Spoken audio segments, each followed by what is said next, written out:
Bienvenue au site de Police pour la Vérité. Je suis Sonia Vescovacci, présidente de l'association Police pour la Vérité.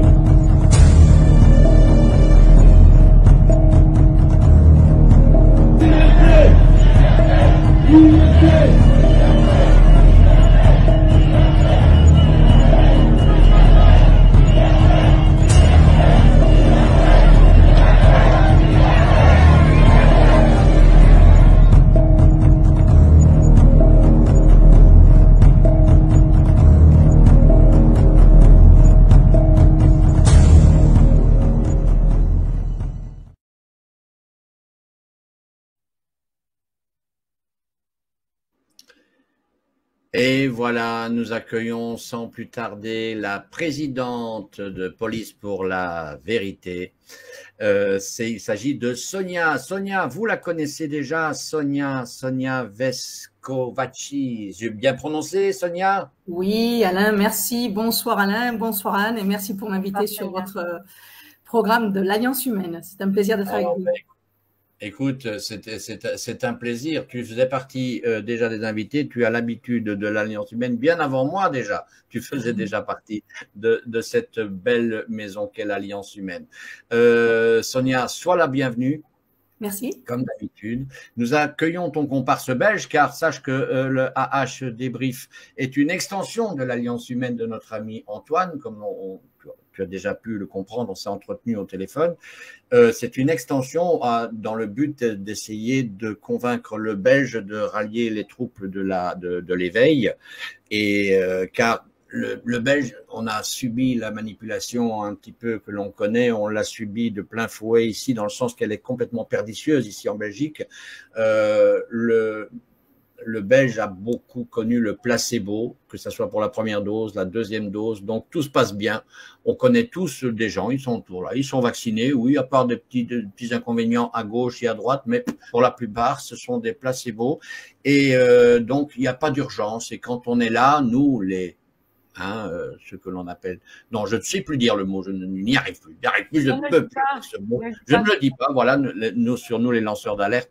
Tu me disais tout à l'heure, Sonia, que tu avais également eu des problèmes pour pouvoir éveiller les gens, c'est ce que nous connaissons un petit peu tous.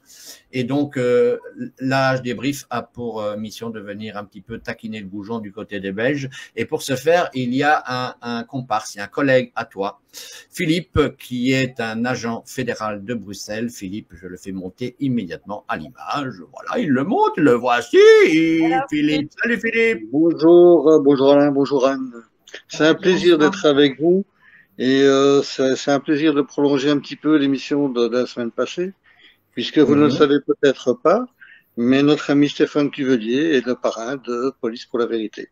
Yeah. Et oui, voilà, c'est même lui qui m'a présenté à toi, car comme ça, tu le sais, comme Stéphane est un ami depuis près de 20 ans maintenant, et collègue et partenaire de théâtre, et ami intime de la famille Posture. Bien évidemment, il est souvent ici. C'est lui qui m'a présenté à toi. Donc voilà, les amis, soyez les bienvenus. Vous avez à nous parler de choses qui bougent. Anne, tu peux prendre la main. Voilà, on va peut-être demander à Sonia déjà de présenter un peu l'organisation, de se présenter elle-même, pourquoi elle en est arrivée à vouloir justement ouvrir ce genre de site. Tu nous expliques peut-être un peu ton parcours? Oui, tout à fait. Je m'appelle Sonia Vescovacci et je suis policière espagnole en activité. Je suis également franco-espagnole car j'ai la double nationalité. Je suis maman de 2 enfants, d'une fille de 12 ans et d'un garçon de 10 ans. Je suis rentrée dans l'armée espagnole à 19 ans. À 23 ans, j'étais dans la police. À 27 ans, j'étais dans les CRS. Et à 31 ans, je suis retournée au commissariat pour faire de la sécurité publique. Jusqu'à 41 ans que je me suis mis en disponibilité, juste 8 mois avant qu'explose la pandémie, comme vous voulez l'appeler. OK ?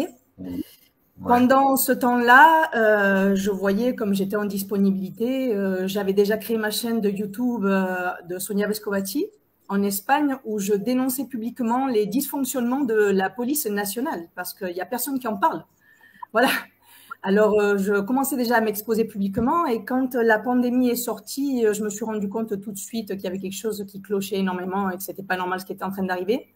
Et ce qui m'interpellait le plus, c'était les appels téléphoniques de mes camarades qui travaillaient en activité au sein des commissariats, qui me disaient « Mais Sonia, c'est la folie, on n'a pas de matériel pour nous protéger, on nous demande de faire que la politique du chiffre, de poursuivre les citoyens pour qu'ils se mettent le masque, pour qu'ils restent renfermés chez eux. C'est dingue complètement, on est en train de violer les droits fondamentaux des citoyens. » Beaucoup étaient conscients, ils subissaient énormément de pression.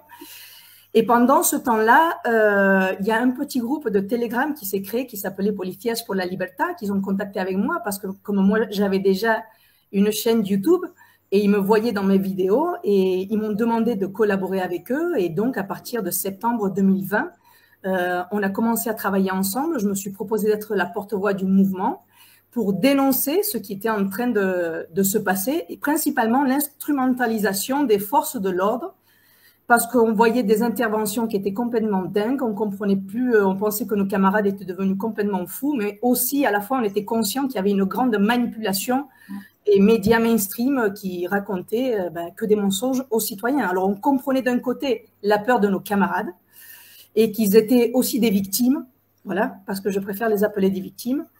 Et que de notre côté, ce qui nous interpellait énormément, c'est qu'on voyait qu'on était en train de violer, les camarades, de violer les droits fondamentaux, les libertés des citoyens. Ils étaient en train de les maltraiter, de les contraindre, et sans aucune conséquence, en toute impunité, quoi. Alors, on a commencé à s'organiser avec le mouvement de Policías por la Libertad en septembre 2020, et on a démarré nos premières manifestations le 7 novembre 2020. Alors, j'ai passé d'être CRS à organiser des manifestations. Alors, c'est dingue pour moi. Ouais. Oui, c'était de l'autre côté de la barrière, en fait. De l'autre côté de la barrière, mais ça a été ça a été quelque chose de très beau pour moi. C'était une expérience magnifique, car toutes les manifestations qu'on a organisées en Espagne se sont très bien passées, parce que justement, moi, j'étais toujours une personne assez neutre. Voilà, parce que je comprenais le travail de mes camarades CRS. Et je comprenais parfaitement pourquoi on était en train de se manifester et le sentiment des résistants. Alors, j'ai pu faire d'intermédiaire des deux côtés. Et en plus, je me suis trouvée avec des camarades à moi qui sécurisaient les manifestations. J'ai été en contact avec des chefs de dispositifs que j'avais travaillé avec eux. Alors, ils me connaissaient comme policière. Et maintenant, ils me voyaient et me respectaient aussi en tant que résistante, parce qu'on demandait toujours aux citoyens qui collaborent avec nos camarades, et aussi on arrivait à des accords avec les policiers pour que tout se passe le mieux possible pour tout le monde. Alors, on a eu beaucoup plus de chance dans nos manifestations par rapport à ce qui s'est passé en France, que moi, en tant qu'ancienne CRS, je voyais les manifestations et ce qu'ils faisaient, je devenais complètement folle. Je disais non mais c'est du n'importe quoi. Il y a une violence policière énorme, ils ne respectent pas le protocole du maintien de l'ordre et c'est une violence gratuite et vraiment ça me bouleversait parce qu'on ne comprenait plus rien. Et d'ailleurs, Philippe aussi, on en parlait énormément. Tous les policiers comme nous qui sommes conscients de ce qui est en train d'arriver et qui sont en train de nous utiliser. Bon, à la base, ils nous ont utilisés tout le temps, hein, la police et la gendarmerie. Ça fait des années qu'on est là pour faire de la politique du chiffre et pour protéger les politiciens et pas pour servir et protéger les citoyens, que c'est notre mission principale, aider les citoyens. Voilà. Oui, je me rappelle en fait, en Belgique, on appelait les gardiens de la paix. Et puis, à un moment donné, c'est passé aux forces de l'ordre. Et déjà là, je pense qu'il y avait une volonté de basculement, en fait, dans la violence et je dirais, et dans l'oppression du peuple. En fait, on leur a dit clairement qu'ils n'avaient pas à protéger le peuple, c'était le pouvoir qui se protégeait. Oui, oui. Et je pense qu'il y en a quand même quelques-uns qui s'en sont rendus compte. Je vois Philippe acquiesce, mais je suppose qu'en Belgique aussi, ils se sont rendus compte pas mal de ce qui se passait. Oui. Pourtant, j'avais beaucoup de colère, hein, moi, vis-à-vis des policiers à un moment. Hein, parce que mais tout à fait. Mais même moi, en tant que policière, j'avais énormément de colère en contre de mes camarades. Oui. Alors, parce que ce n'est pas légitime ce qu'ils sont en train de faire. Vraiment, c'est énorme. Oui, Philippe, tu voulais intervenir? Philippe lui dit aussi, il fait signe aussi que lui aussi, il a eu énormément de colère. Oui, et tout à fait. Et bon, grâce à démarrer ce mouvement de Policías por la Libertad en Espagne, comme nos vidéos se sont fait virales à niveau européen, il y a énormément de camarades de plusieurs pays d'Europe qui ont contacté avec nous, notamment des Français. C'est pour ça qu'on a ouvert il y a quelques mois l'association de police pour la vérité en France, parce qu'on sait qu'on a beaucoup plus de boulot qu'en Espagne. Voilà, parce que les choses en Espagne sont beaucoup plus tranquilles que dans la majorité des pays d'Europe. Et on se réunit toutes les semaines avec plusieurs camarades d'Europe parce qu'ils ont subi énormément de pression pour ne pas se faire injecter. Nous, en Espagne, on n'a pas eu d'obligation vaccinale en aucun moment. Voilà. Et c'est une chance qu'on a eue. Mais par contre, il y a eu énormément de pression de l'intérieur.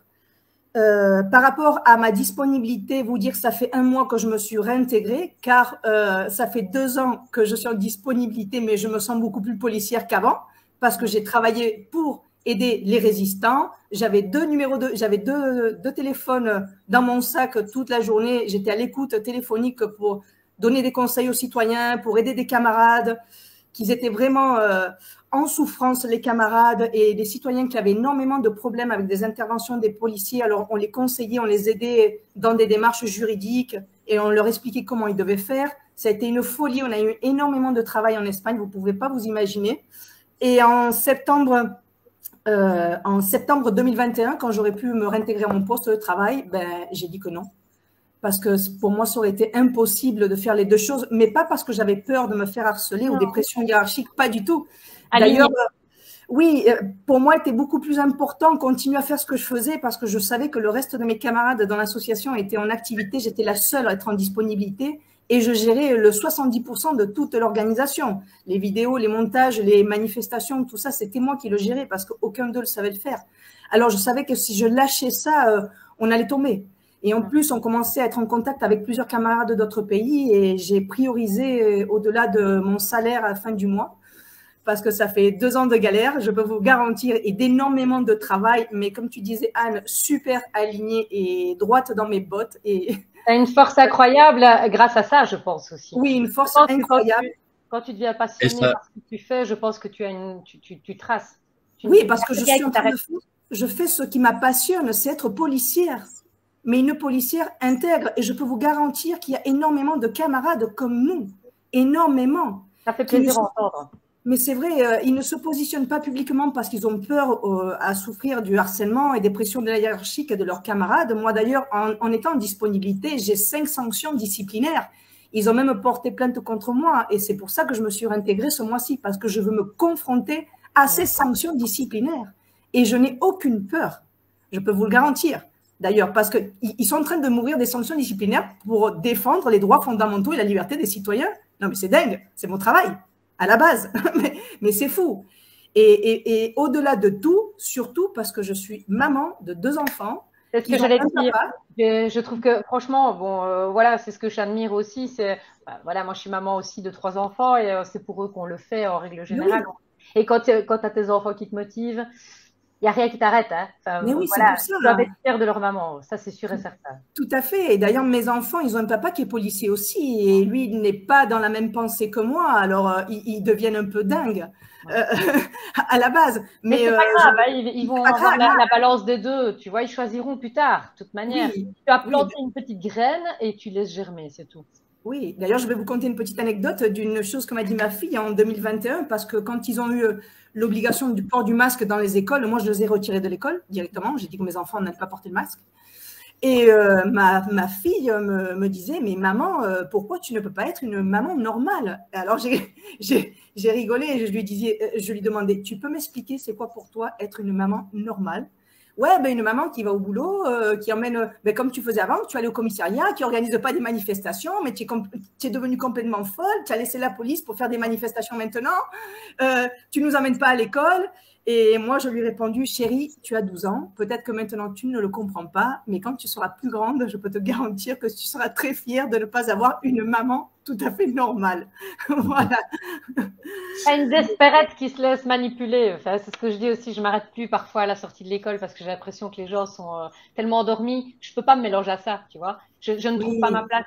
Et je comprends tout à fait ton mode de fonctionnement, c'est pareil pour moi. Oui, c'est tout à fait ça. Et je vous dis, cette passion que je sens pour ce qu'on est en train de faire avec les mouvements, avec Policías por la Libertad, Police pour la Vérité et la collaboration avec des autres camarades à niveau européen, c'est vraiment génial. On va construire une nouvelle police, vraiment. Il y a des jeunes policiers également qui s'insurgent, si je me permets de t'interrompre, parce que hélas, le temps tourne et tourne, et on a tellement de documents également à pouvoir montrer pour que les gens se sentent soutenus par vous, les forces de l'ordre. C'est vraiment indispensable et primordial. Et bravo, namasté pour votre combat. Bravo les gars, c'est magnifique. Je propose, si ça veut bien partir, Jean-Marie, d'envoyer la première vidéo ou Max, la première vidéo qui est ici. Moi, je vais tâcher de l'envoyer. Alors, elle va partir, elle va pas partir. Ouais, ça veut bien. La première vidéo qui est en bas, s'il vous plaît. Pour les citoyens, tout simplement, c'est que dans l'histoire, en tout cas pour l'armée française, jamais, il me semble que jamais l'armée s'est montré, comment dire, elle a toujours été dans le sens du peuple. Voilà. Donc, s'il y a une majorité, si une majorité s'oppose à ce système et de manière visible, ça pourra que légitimer les armées, dans un sens comme de l'autre. Donc, tant que ça sera une minorité, ça sera compliqué pour légitimer une action. Je peux pas dire comment c'est perçu aux yeux des hauts généraux, etc. Mais il y a beaucoup de généraux, je pense, qui voient très bien ce qui se passe. Il y a notamment la tribune des militaires que tout le monde connaît en France. On a beaucoup d'anciens, même d'actifs, qui voient ce qui se passe.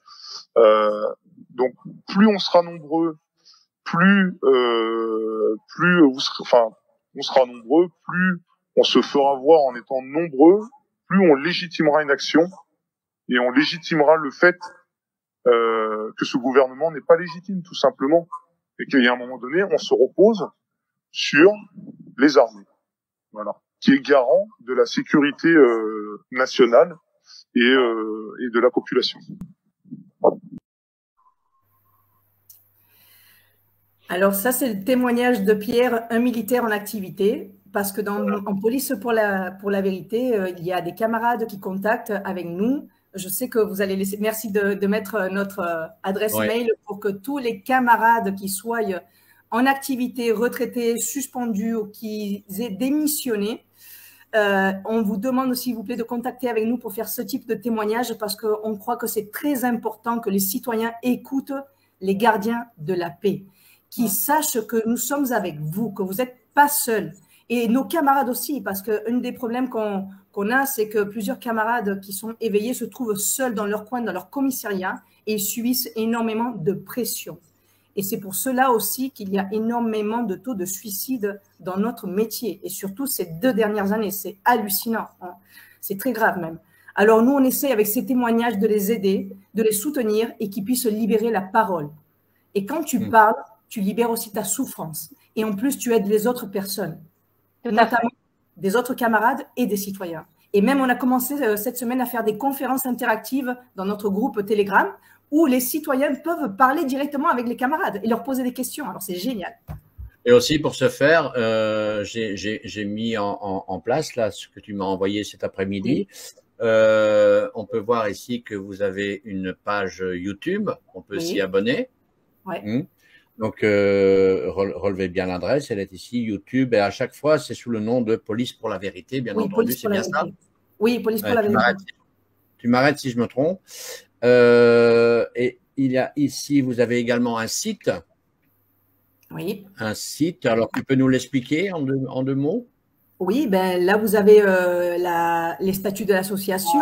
On a une page de Stop Souffrance où les camarades qui soient en souffrance peuvent contacter avec plusieurs associations en France de camarades policiers qui les aideront à niveau émotionnel et psychologique pour les accompagner. Et on a un petit blog international où on met des articles de la police et des autres articles d'intérêt, une galerie vidéo où on met toutes nos vidéos, un site avec les amis avec qui on collabore et contacter avec nous justement pour faire ce que je viens de vous dire. Les personnes qui veulent témoigner, nous aider, collaborer avec nous, des camarades, des citoyens et qui veulent adhérer à notre association aussi, ils peuvent le faire. Waouh! Bon, d'accord, je vais la couper parce que moi, tu as remarqué, ça rame, je ne sais pas pourquoi. Ça ne m'arrive jamais, ça ne me donne jamais. J'ai toujours une installation qui fonctionne très bien et là, je ne sais pas, il suffit que je vous invite et pour que ça soit. Tu te rends compte? Tu te rends compte? On n'a rien fait. Voilà. Alors ici, c'est quoi? Dis-moi. Alors, Place d'Armes, c'est une association de militaires qui existe en France. On est rentré en contact avec eux cette semaine et on va travailler, on va collaborer ensemble avec eux pour faire des actions sur le terrain. Dans un futur proche, j'espère qu'on puisse faire des actions juridiques aussi. Et voilà, c'est-à-dire que tous les… Pour un futur très proche, Sonia. Oui, oui. Pour un futur très proche, je l'espère. Un futur très proche, oui. Prochainement, on fera des réunions ensemble car les gardiens de la paix résistants, il faut qu'on se mette sur le terrain déjà. Et ça, c'est un appel. Hein. N'hésitez pas, parce que je veux dire, voilà, c'est votre devoir finalement en tant qu'agent de la paix de pouvoir dénoncer.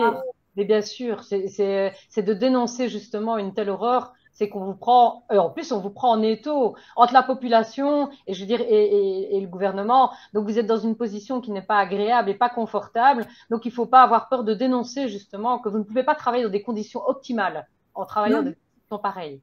Oui, il y a pas, comme je vous disais avant, il y a énormément de dysfonctionnements déjà dans notre métier à la base.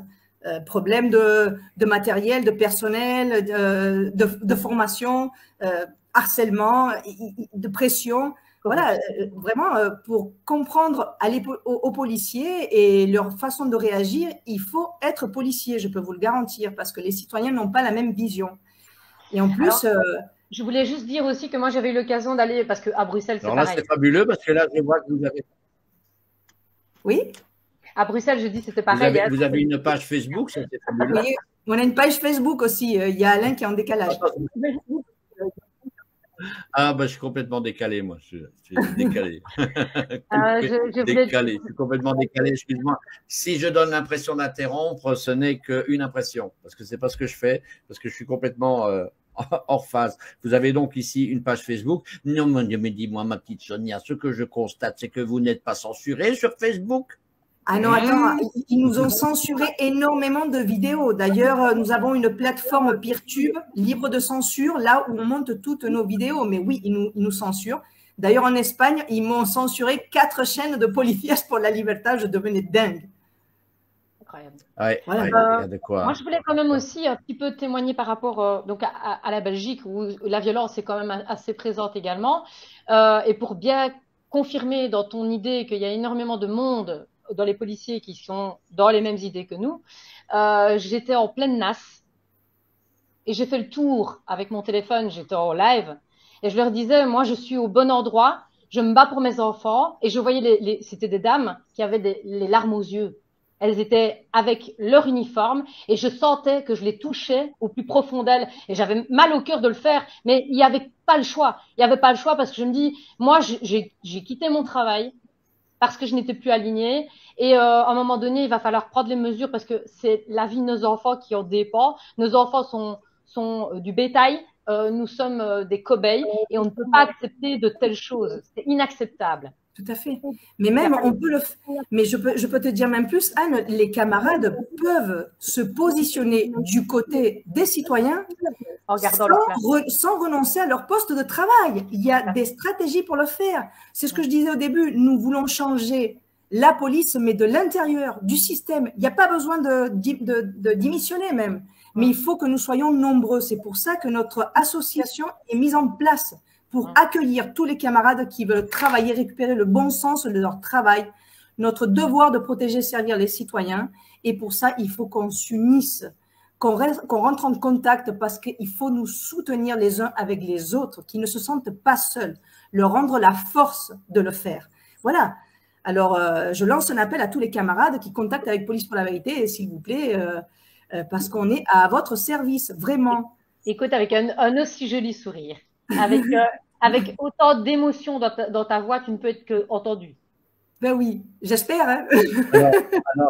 Alors, Philippe, dis-moi, on va lui donner un petit peu la parole à cet homme-là. Il est là depuis tout à l'heure, il m'a fait une frayeur, il a quitté l'écran, il a dit, il disparu. Je dis, tiens, lui aussi, aurait-il un bug?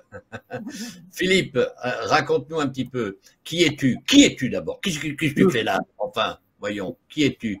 Explique-nous. Alors, qui est Philippe? Philippe est un policier fédéral qui est rentré dans sa grande famille depuis 39 ans, qui va bientôt la quitter. Et bah voilà, moi je vais simplement résumer depuis 2 ans ce qui s'est passé, enfin 2 ans et demi. C'est que je me suis bien rendu compte dès le départ qu'il y avait un gros problème, un énorme problème à tous les niveaux, y compris au niveau de la police. Et puis j'ai vu les premières vidéos de cette femme de cœur qui est Sonia. Et oui, non, mais faut pas, voilà, c'est comme ça, c'est pas parce que tu es pas présidente que je ne vais pas le dire. Et j'ai des vidéos qui étaient aussi avec quelqu'un que j'admire énormément aussi, c'est Virginie de la Rocher-Vecchia, qui est une avocate extraordinaire en France, que vous connaissez aussi. Ces vidéos m'ont profondément marqué, évidemment.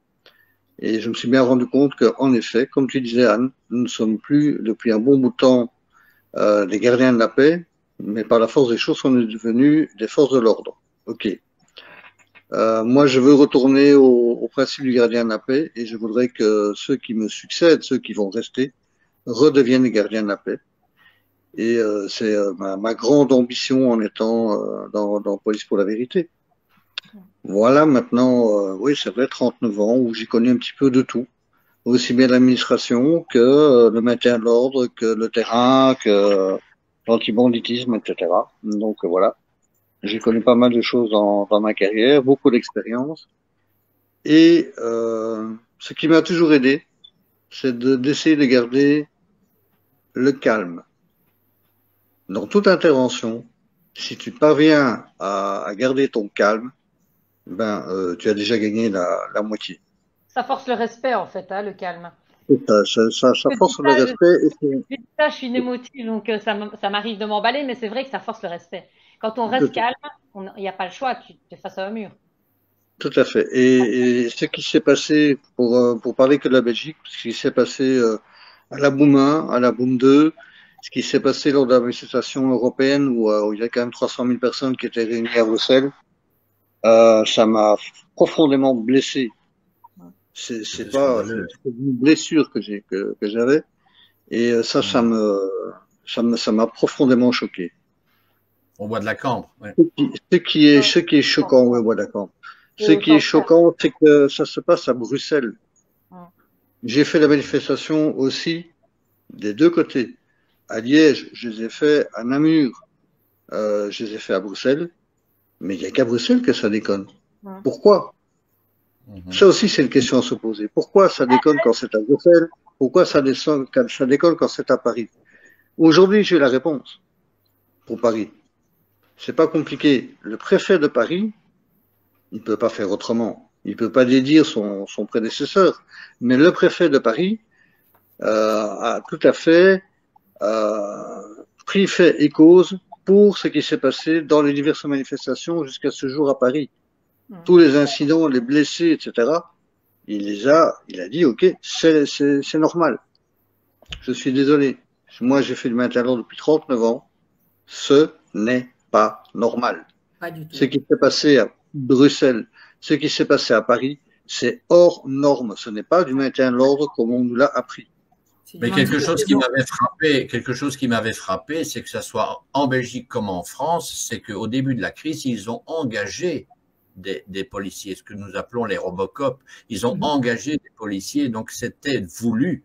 On engageait des bataillons de Robocop pour aller, qui étaient juste mandatés pour aller taper sur la gueule des citoyens, quoi, carrément. J'ai du mal à penser que c'était les brigades qui étaient déjà en place, qui étaient mandatées pour faire ça.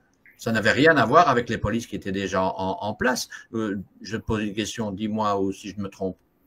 Tu as entièrement raison, mais je ne donnerai pas de détails parce que je les connais. Je ne donnerai pas de détails, mais je te donne entièrement raison. Ce ne sont pas les policiers que tu rencontres tous les jours sur la rue qui sont dans ces services d'ordre. Voilà, parce que moi, je me souviens. Il faut même te dire que lors de la Boom 2, avec les incidents, c'était des policiers qui étaient totalement étrangers à Bruxelles. Exactement. Et alors, ils n'avaient pas de matricule non plus, parce que bon, nous, on a vécu ce problème-là de près. Et à plusieurs reprises, on s'est retrouvé face à des policiers qui ne montraient pas leur matricule. Et quand on leur disait que c'était la loi de montrer leur matricule, ils se moquaient de nous, ouvertement. Alors, et c'est filmé, et il n'y a pas de réaction, il n'y a rien. Évidemment, on ne saura pas savoir qui c'est, évidemment. En France, ils ont mis sur le terrain des personnes qui n'étaient pas formées dans le maintien de l'ordre. C'est pour ça que c'est parti en cacahuète. Moi, je pense absolument du n'importe quoi. Mais moi, sans le savoir, comme ancienne CRS, je voyais les formations qu'ils faisaient dans les rues et la manière de travailler. Je disais, non, mais c'est impossible que ça soit des CRS. Oui, tout à fait. Et ou alors, voilà. Ouais, moi, je me souviens m'être insurgé au début quand je les voyais là. Je dis mais c'est fou quoi.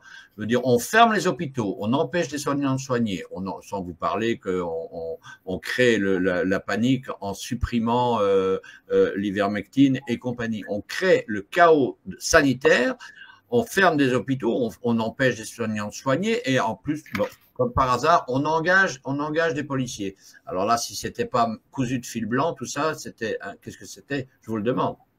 Non, en fait, ce que tu dis là, c'était pas des policiers qui étaient engagés, c'était des gardiens, tout simplement. Hein. C'était des gens qui étaient dans les sociétés privées et qui venaient là, mais plutôt que d'avoir, je crois que c'est 60 millions d'euros qui avaient été engagés pour ces gens-là, plutôt que d'engager ces 60 millions dans l'hôpital, ils préféraient l'engager pour des services de sécurité qui venaient du civil et qui n'avaient rien à voir avec les policiers. Maintenant, je vais revenir 2 secondes aussi sur ce qui se passe par rapport au maintien de l'ordre. Il y a aussi un aspect dont on ne parle pas assez, c'est que le policier qui intervient tous les jours, quand il a une intervention de ce type-là, ou des policiers, des policiers qui font du maintien de l'ordre, vont frapper sur des citoyens, vont les frapper sur des pompiers. Le lendemain, nous, on doit travailler avec les pompiers. Nous, hommes de terrain, qui travaillons tous les jours dans la ville, on doit travailler avec les pompiers. On doit aller à la rencontre des citoyens. Vous imaginez la difficulté supplémentaire qu'on a. Ouais. Mais à Bruxelles, c'est ce qui est arrivé. Hein. Les pompiers étaient là pour défendre les citoyens. Ils avaient fait un cordon de sécurité à l'avant.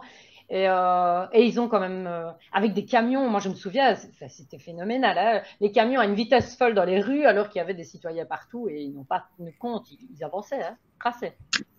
Tout à fait. Et nous étions juste derrière les pompiers. Donc Police pour la vérité, les membres étaient juste derrière avec notamment une autre association avec qui on travaille beaucoup. Et là, je tiens aussi à les remercier et à les mettre en avant. C'est l'association Notre Bon Droit, avec qui on travaille énormément aussi sur la Belgique. Hein. Voilà, on remercie pour tous les efforts qu'elle fait, parce que bon, c'est vrai qu'elle est toujours au taquet et elle travaille aussi bien dans l'ombre et dans la lumière pour pouvoir dénoncer ce qui se passe. Tout à fait. D'ailleurs, il y a une vidéo ici de l'association qui a été postée par l'association du Bon Droit qui s'appelle La Loi, la Liberté. Je la repartage. Je la lancerai pas. Je ne la lancerai pas, cette vidéo. Mais c'est juste pour la montrer. Comme ça, vous pouvez vous rendre sur Rumble pour aller la visionner. C'est une vidéo qui est juste remarquable. Enfin, c'est Bernard Crutzen qui a fait le film. Allez voir. Et maintenant, voilà, il y a Maintenant, il y a Sonia qui avait préparé aussi un texte de rappel par rapport à tous les policiers d'Europe. C'est un texte que je laisse présenter.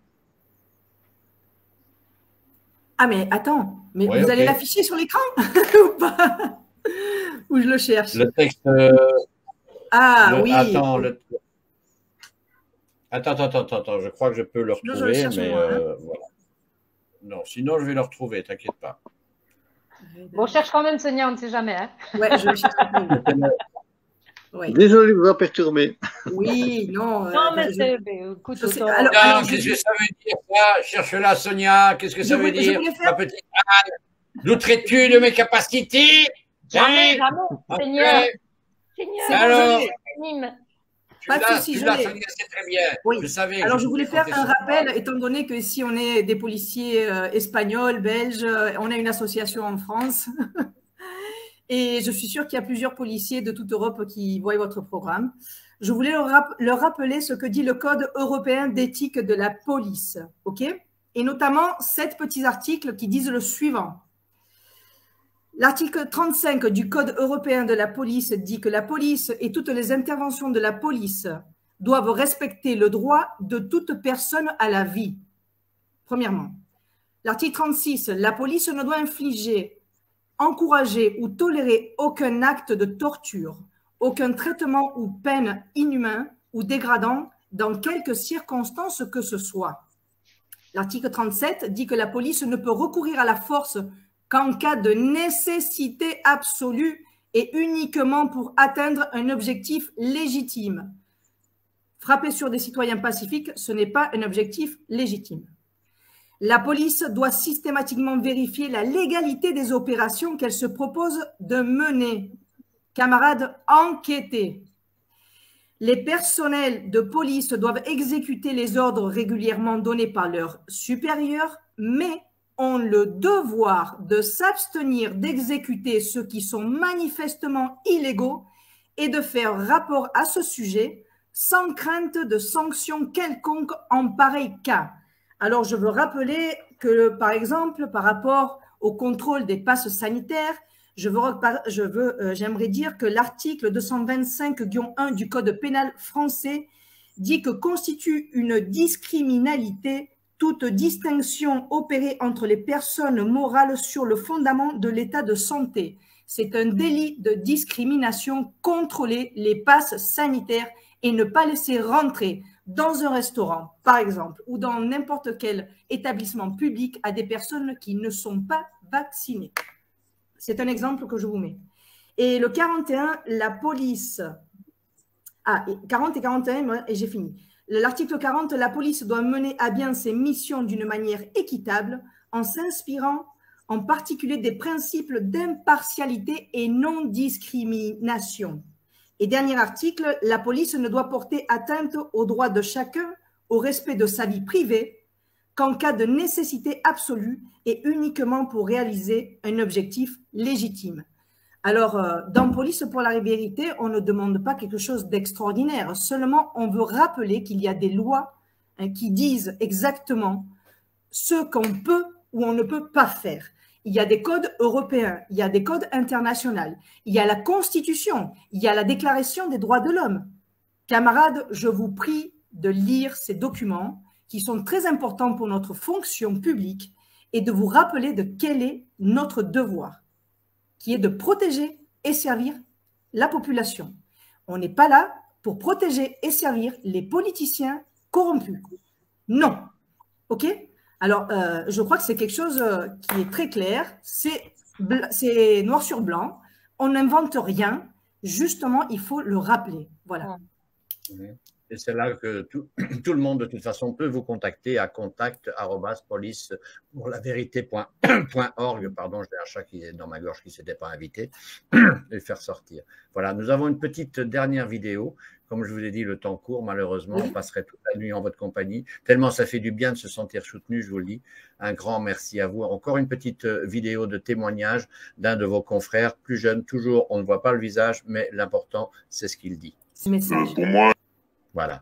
Pour moi, la colonne vertébrale de tout ça, c'est la perte de sens. C'est-à-dire qu'on s'engage, nous, pour protéger, pour servir nos citoyens, et plus les années passent, moins dans les faits, c'est réellement ce que l'on fait, justement.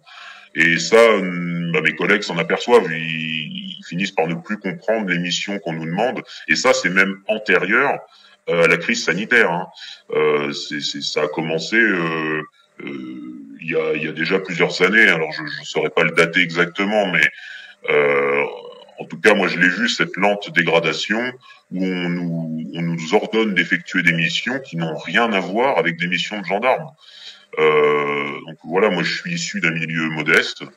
Il n'y a pas de métiers, comment dire, qui sont plus utiles que d'autres. C'est parce que, enfin, je mets pas les métiers en compétition, mais quand on est gendarme, on n'est pas là pour distribuer des flyers comme j'ai pu le voir. On n'est pas là pour, enfin bon, je pourrais vous citer tout un tas de missions que j'ai pu voir pour aller chercher le courrier, pour aller faire des procurations, pour, enfin, il y a tout un tas de missions qui n'ont rien à voir avec le métier de gendarme et qui nous prennent un temps fou. malheureusement, au détriment des vraies affaires, au détriment des réseaux de cambrioleurs, au détriment des vrais délinquants, de la vraie criminalité. Et là, pour le coup, la crise sanitaire n'a fait qu'accentuer des problèmes qui existaient déjà. C'est-à-dire que là, aujourd'hui, aujourd'hui, à l'heure où on parle, c'est un petit peu moins vrai parce que le pass sanitaire a été un peu suspendu. J'ai bien dit suspendu, hein, parce qu'il est encore effectif dans quelques établissements hospitaliers en France. Mais on a demandé aux gendarmes et aux policiers d'aller contrôler des masques, d'aller contrôler des attestations que les gens eux-mêmes s'autorisaient à sortir. Enfin, tout ça n'a aucun sens. Et quand on réfléchit un tout petit peu, et quand on prend un tout petit peu de recul, on comprend que tout ça n'a rien de sanitaire. Tout ça n'est pas fait pour la santé des gens. Tout ça, ça cache d'autres raisons, évidemment, d'autres raisons qui sont l'argent, le profit, le pouvoir, enfin tout ce que vous voulez, hein. Et puis ça, il suffit juste de se documenter un petit peu ailleurs que dans les médias standards, on va dire. Et les gendarmes et les policiers ne comprennent plus ce qu'ils font là, quoi. Quand ils vont sur des terrasses de café pour dire aux gens de se distancier, de mettre leur masque, à quel moment on interroge la population pour savoir si vraiment elle veut que sa police et sa gendarmerie effectuent ce genre de mission. Ça, je suis scandalisé, moi, en fait. Je ne comprends pas. C'est la police et la gendarmerie de tout le monde, de tous les Français. Ce n'est pas la police du pouvoir, non. Ce n'est pas la gendarmerie du pouvoir. Ça ne leur appartient pas. Elle est financée par les deniers publics, c'est-à-dire par notre argent à tous, et ce n'est pas à une petite caste de s'arroger le droit de dire eh bien maintenant les gendarmes vous allez contrôler savoir si les gens ont bien mis leur masque sur le nez, c'est complètement fou. Alors qu'à côté de ça, vous avez une délinquance et une criminalité galopante et qui ne fait qu'augmenter. Et ça, les Français le voient, ils ne comprennent plus. Waouh. Voilà. Oui, ça se passe de commentaires, voilà. Oui. Moi, si vous me le permettez, j'aimerais lancer deux petits messages. Un, Oui, pour nos camarades qui sont en train de nous voir, et un autre pour les citoyens, et après, on vous laissera tranquille. Alors, à tous les camarades… ne nous ennuie pas, c'est tout simplement, il faudra laisser les gens aller dormir. Oui, aussi. Ben, à tous les camarades, je veux qu'ils prennent conscience qu'il y a énormément de policiers, gendarmes, pompiers, militaires qui sont suspendus parce qu'ils refusent de se faire injecter un médicament expérimental. OK ? Il y a énormément de camarades qui sont en train de démissionner. Il y a énormément de camarades en souffrance. Les taux de suicide augmentent. Et nous sommes responsables aussi de tout cela. Nous avons le devoir de protéger nos camarades et de dire stop. On ne peut pas permettre que de grands gardiens de la paix, qui aiment vraiment leur métier, qui sont là pour défendre et protéger les citoyens, qui sont complètement dégoûtés de voir ce qu'ils voient, qu'ils ont mal au cœur de voir comment leurs propres camarades leur tournent le dos simplement pour le fait de ne pas être injectés, voilà, hein, ne peuvent plus exercer leur métier. Alors, à moi, personnellement, ça m'arrache le cœur, vraiment, parce que je peux vous garantir que sous ces uniformes, il y a des êtres humains incroyables, avec un cœur énorme. Voilà. Et les vrais gardiens de la paix sont en train de partir. Ils sont en train de les fracasser émotionnellement et personnellement. Ça, d'un côté. Alors, je vous demande, s'il vous plaît, de prendre conscience, voilà, et de vous positionner et d'aider les camarades qui ont pris le choix légitime de ne pas se faire injecter. Mais c'est vraiment dingue ce qu'on est en train de vivre. Alors, voilà. Et aux citoyens, j'aimerais leur dire une phrase que je leur répète à mes deux enfants presque tous les jours. Et c'est une phrase de Gandhi qui dit « La désobéissance civile devient un devoir sacré quand l'État devient hors la loi ou corrompu. » Voilà. Bravo. Bravo. Merci. Bravo, c'est super. Tout est dit et on va s'en sortir, hein, tous ensemble. On va s'en sortir. On va gagner. Mais évidemment. Mais voilà, ça fait plaisir vraiment d'entendre tout ça, vraiment. Vous êtes des rayons de soleil. Ben, je répète, vraiment, vous avez beaucoup de courage. Et, bravo les amis. On est vraiment fiers de ça. On est fiers de nous, on redevient fiers de notre police quand on entend ça. Ben, je peux vous garantir que le soutien des citoyens dans les manifestations, pour moi, a été immense. Vous ne pouvez pas vous imaginer le remerciement des gens, Les gens qui nous crient ça, c'est notre police. Vraiment, ça nous aide beaucoup parce qu'il y a des moments qu'ils ne sont pas aussi faciles que ça, je peux vous le garantir. Dans les manifestations, je tiens à le rappeler que souvent ce sont les antifas, comme on les appelle, qui sont là et qui vous cherchent des misères. Et ce sont les Robocop qui vous répondent. En fin de compte, le véritable peuple aime sa police et la véritable police aime son peuple. Oui, mais il faut être un exemple pour eux. Voilà, tout à fait. Voilà. Afin de construire le monde de demain, qui dit Franck.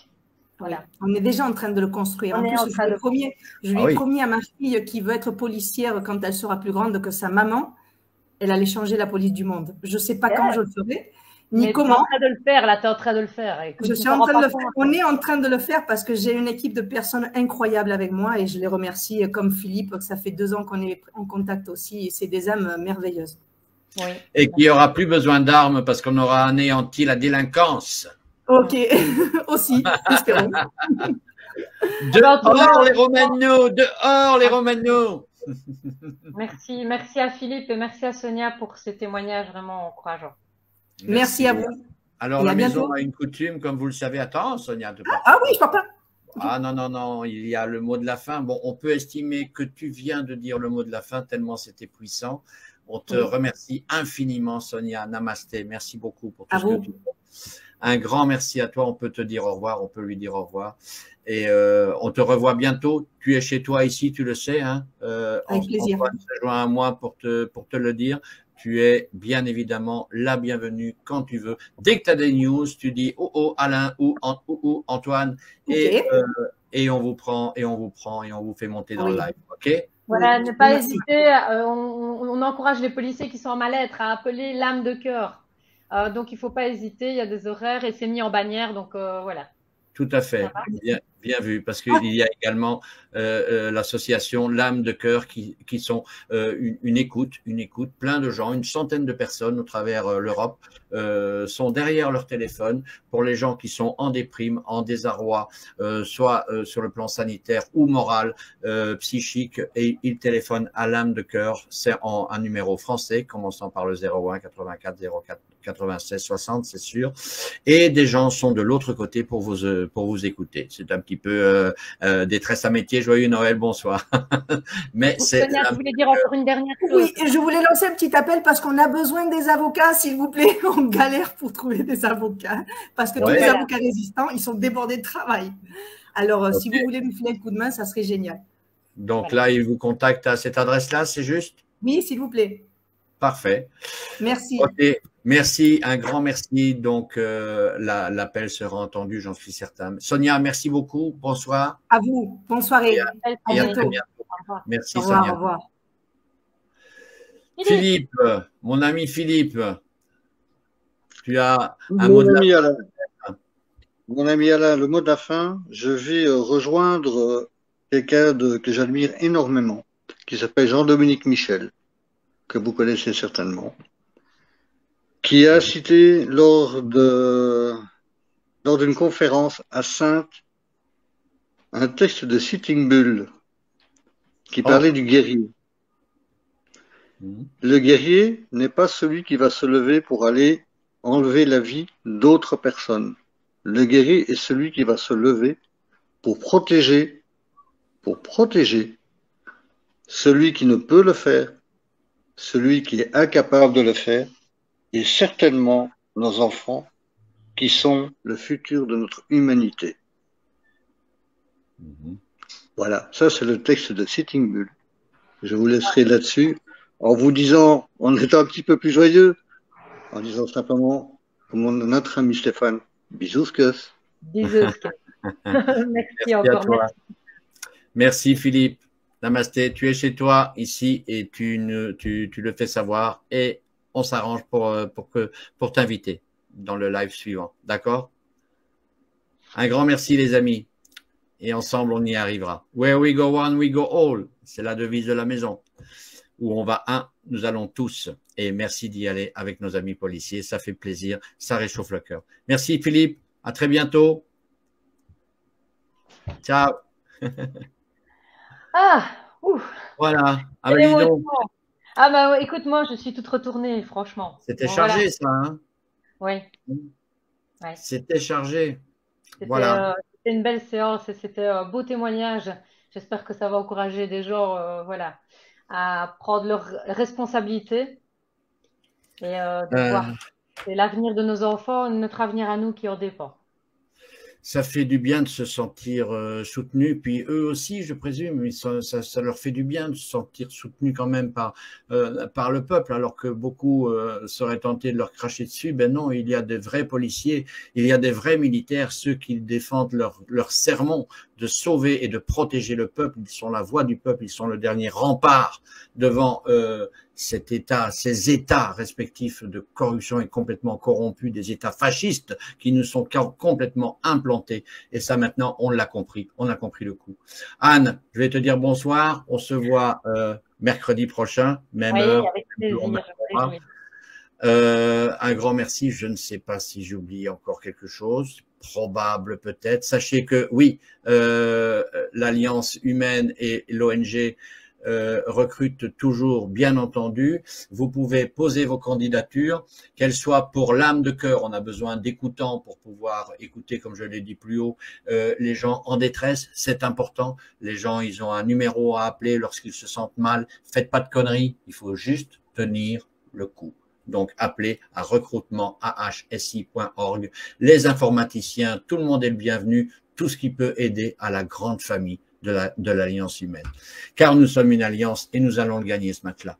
Anne, je te remercie beaucoup pour ton sourire, ta sympathie, habituelle et légendaire, serais-je tenté de dire. Ah, ben. Bonsoir.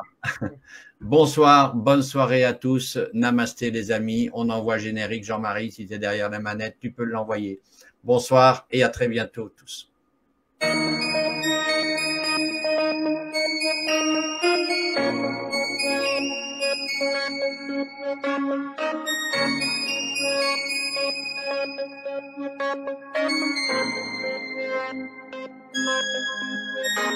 L'humanité respire enfin. La vie perd les ruisselles de nouveaux lendemains. Le jour caresse, la nuit professe. On ne peut plus coucher sur un lit de promesses. Nous sommes les autres, nous sommes les uns. Faire silence sonnerait la trahison des miens. Un juste élan qui manifeste une volonté de ne plus subir ni loin ni près.